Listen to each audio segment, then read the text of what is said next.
2023, above all, we are looking forward to a year of peace and security in our region, where we can consolidate our development gains and make faster progress.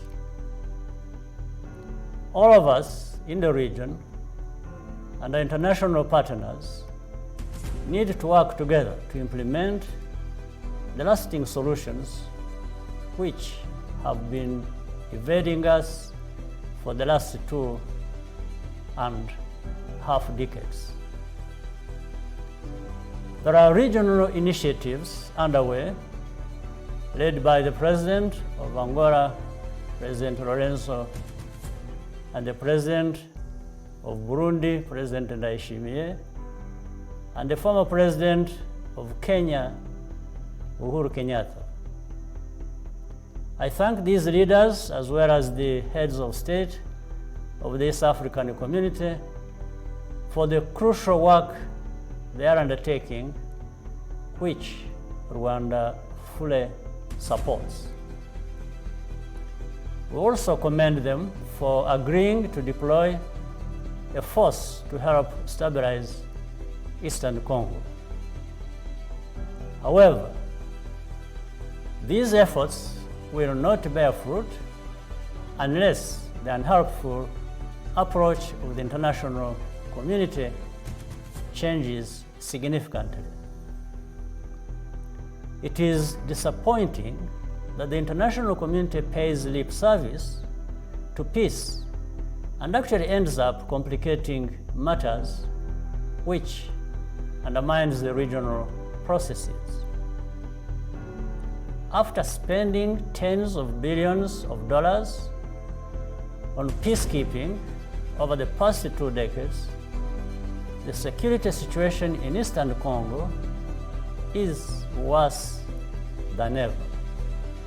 To explain this failure, some in the international community blame Rwanda, even though they know very well that the true responsibility lies primarily with the government of the Democratic Republic of Congo, as well as with these external actors who refuse to address the root causes of the problem, nowhere else. This is a very expensive lie, which makes no logical sense. They speak the truth only in whispers, afraid to displease the Congolese government and compromise their own interests. But in fact, they embolden leaders of the DRC to take more and more drastic steps to consolidate its populist base, in the process hurting their own people. Even though the United Nations group of experts documents the collaboration between the Congolese army and FDLR and other militias, not to mention the alarming rise in hate speech, these items are virtually ignored as if they are of no consequence. This attitude is shocking but not surprising, given what Rwandans know and saw in our region in the 1990s. We have had enough of this hypocrisy. It is high time that the unwarranted vilification of Rwanda stopped. Of course, we are directly affected when the remnants of the militias that committed genocide in Rwanda become auxiliary forces of the DRC army and conduct attacks across our border. No country can accept this. Rwanda will never accept this as normal and will always respond appropriately because our security and stability are paramount. We could not have learned better from our history. There are more than 100 armed groups flourishing in Eastern Congo, including Rwandan genocidaires militia like the FDLR. These groups create constant insecurity for civilians in DRC and in Rwanda. The reason this situation prevails is because DRC is unwilling or unable to govern its territory. Should Rwanda be the one to bear the dysfunction of this immense country?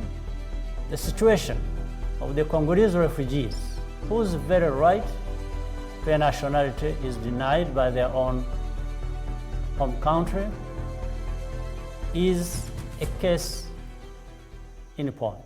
It is not just a question of hate speech, but of active persecution over decades. Rwanda is among the countries in East Africa which has hosted hundreds of thousands of Congolese refugees for decades. We have more than 70,000 registered in Rwanda alone, and new refugees continue to arrive even now. Yet the international community effectively pretends that these people do not exist, or that they don't know what causes them to be refugees in the first place.